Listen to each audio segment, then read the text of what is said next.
if the coroner or the medical examiner had found DNA from someone other than her domestic partner, that person would already know it by now, though probably wouldn't be able to tell us. Or if that person had found DNA around her throat from someone other than Brian Laundrie, they would likely know it, but wouldn't be able to tell us, right? Yes, I don't think they would be able to tell us right now. Yeah, but they would know it. If they had DNA that excluded Brian Laundrie, they would know that. Whether they want it released or not is another matter.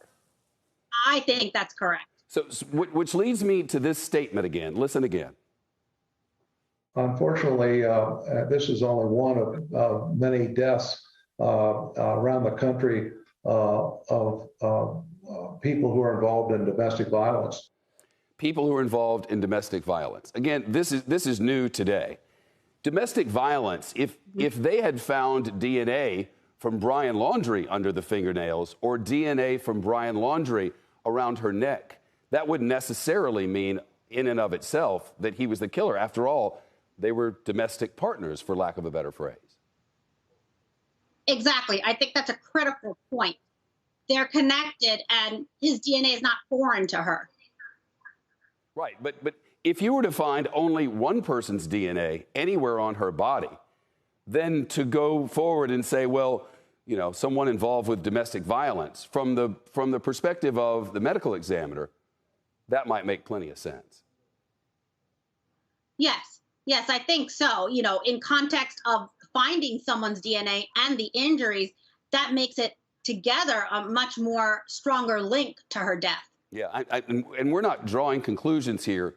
We're listening to what we heard and trying to figure out if he's telling us something. Then there's the matter of manual strangulation, according to the coroner. Why would that detail, manual strangulation, be important? You know, I think it's important to know that, first of all, they were able to tell that she still had significant internal injuries despite having decomposed.